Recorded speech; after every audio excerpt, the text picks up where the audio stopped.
Une belle histoire sur le grand de la génération il y a 2 siècles et demi. Le Rabbi Yonatan Abshitz, il a écrit Yarod Vache, aussi Kretou Pletit, des grands livres de psycha.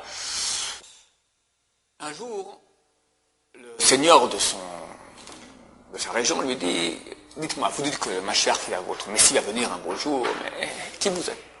Un petit peuple, sans rien. Même aujourd'hui, on a une armée, etc. Mais on est un petit peuple, on est combien? 6 millions par rapport à 1 milliard 300 millions d'ennemis qui nous entourent, le monde entier.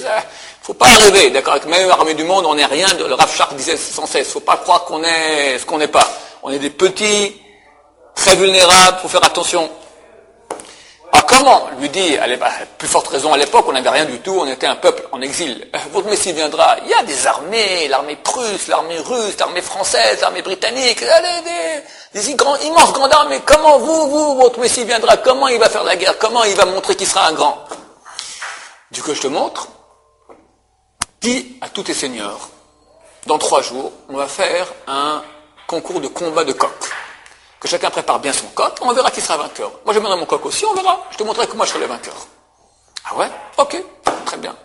Le roi envoie des édits spéciaux à tous ses seigneurs. Venez, dans 3 jours, chacun amène son coq de combat le plus fort, et on va voir maintenant qui va gagner. Après 3 jours, les trompettes, les drapeaux, tous les seigneurs qui sont là, et le roi s'installe, et chaque seigneur amène son coq, des coqs flamboyants, des coqs cruels, forts, puissants.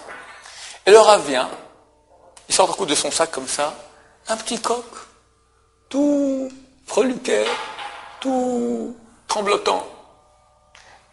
Les seigneurs là se regardent en faisant des sourires, des coups d'œil comme ça, ils rigolent déjà.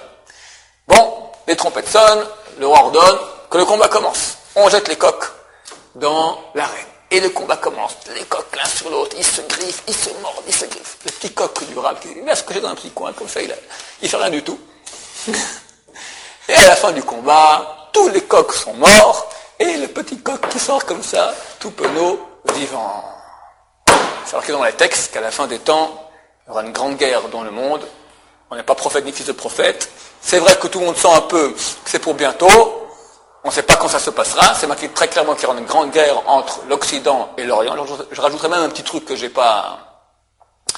C'est marqué dans les écrits de Rabbi Yoshua Eshel Meapta qu'à la fin des temps, les peuples vont faire la guerre entre eux. Mais ils verront que s'ils font la guerre entre eux, le seul qui va en profiter en fait, c'est le peuple d'Israël. Alors, ils vont tout faire pour pas rentrer en guerre. Mais néanmoins, c'est marqué, comme ça a dit Rabbi Joël Meapta, par la tignasse de leur chevelure, de force, ils seront obligés de rentrer en guerre. Et il a rajouté, on peut dire cela en mon nom, comme si on entendait de la bouche d'un prophète.